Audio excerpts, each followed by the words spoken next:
Bom dia, companheiros! Vamos hoje avançar mais um pouquinho no julgamento da grande meretriz. O capítulo de Apocalipse 17 pode ser dividido em duas partes. A visão simbólica que realça os crimes de Babilônia, dando as razões da sentença divina, que estão nos versos de 3 a 6. E a explicação da visão, registrada nos versos de 7 ao 18. Vamos hoje concentrar nossa atenção na visão propriamente dita, que o profeta recebeu.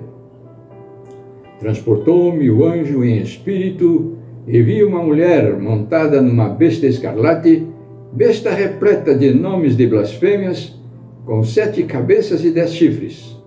Achava-se a mulher vestida de púrpura e de escarlata, adornada de ouro, de pedras preciosas e de pérolas, tendo na mão um cálice de ouro transbordante de abominações, e com as imundícias da sua prostituição. Na sua fronte achava-se escrito um nome, mistério: Babilônia, a Grande, a mãe das meretrizes e das abominações da terra. Então vi a mulher embriagada com o sangue das testemunhas de Jesus, e quando a vi, admirei-me com grande espanto.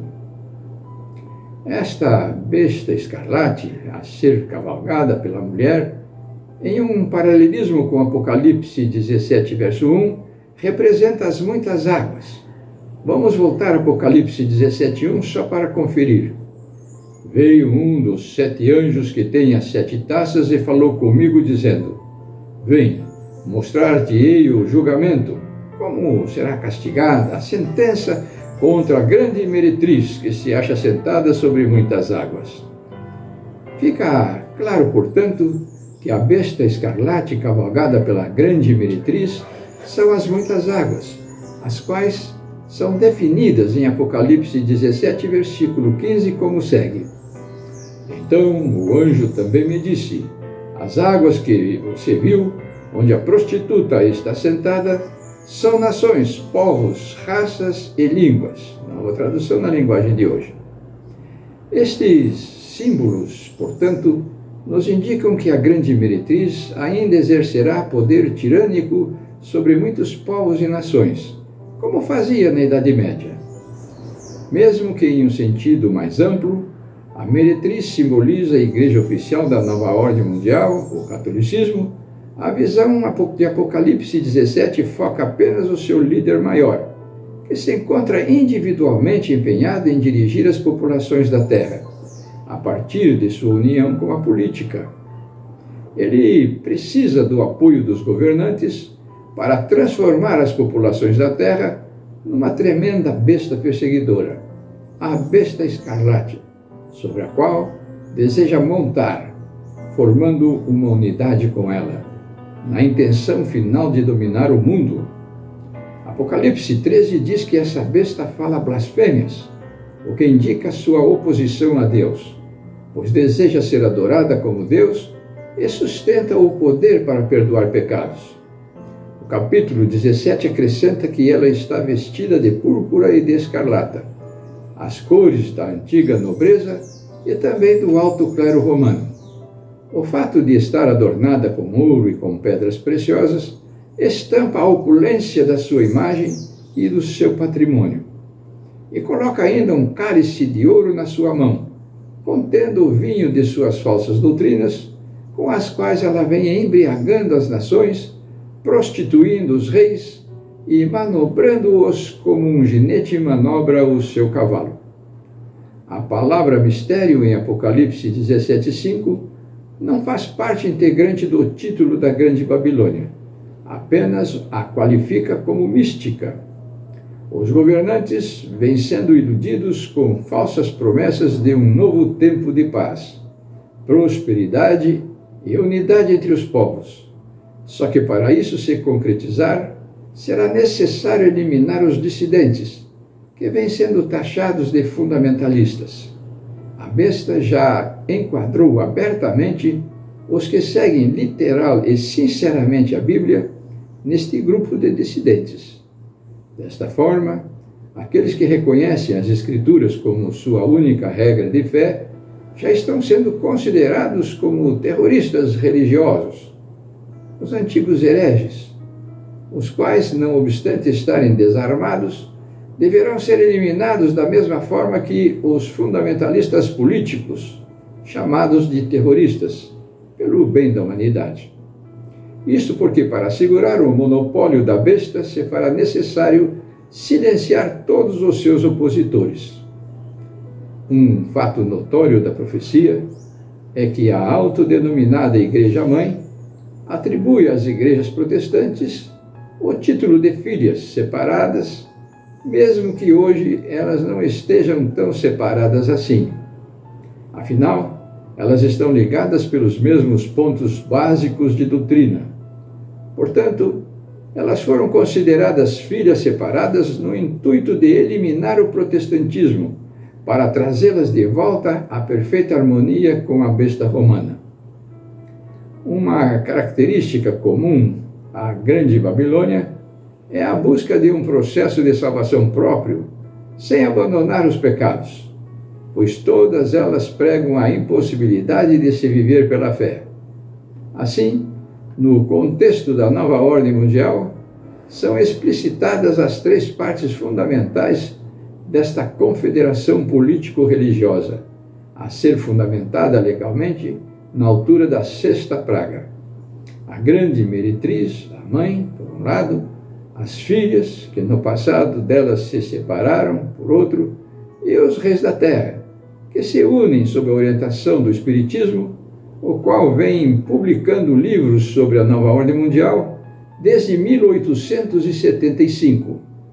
O plano até parece uma tentativa para ressuscitar a igreja de Tiatira, que assassinou mais de 50 milhões de cristãos na Idade Média.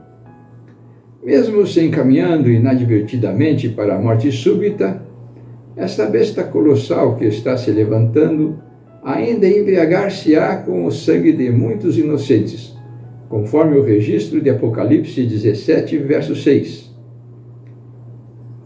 Apocalipse 18, 24 nos informa que Babilônia está embriagada com o sangue dos mártires de todas as épocas, pois nela se achou o sangue de profetas, de santos e de todos os que foram mortos sobre a terra.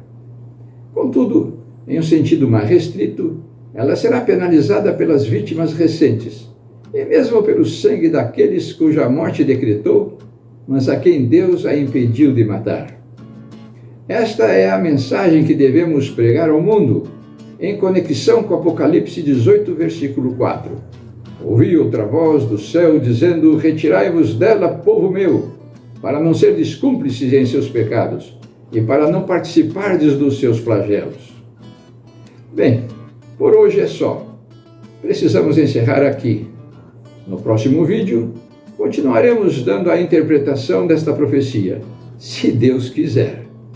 Fique com a nossa mensagem musical, dê seu joinha, compartilhe e se inscreva em nosso canal. Tchau e muito obrigado pela sua atenção.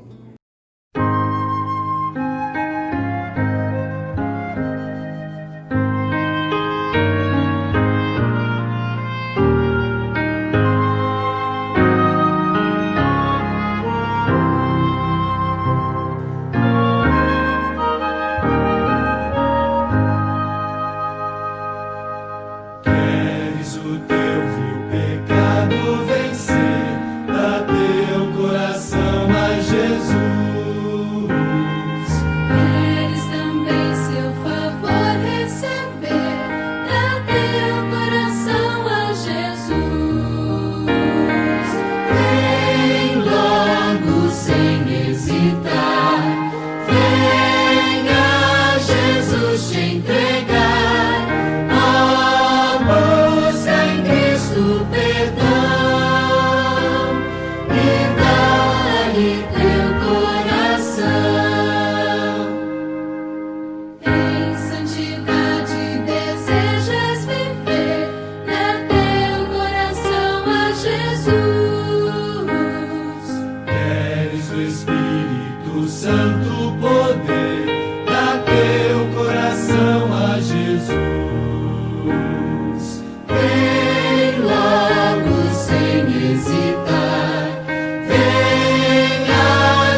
te quero.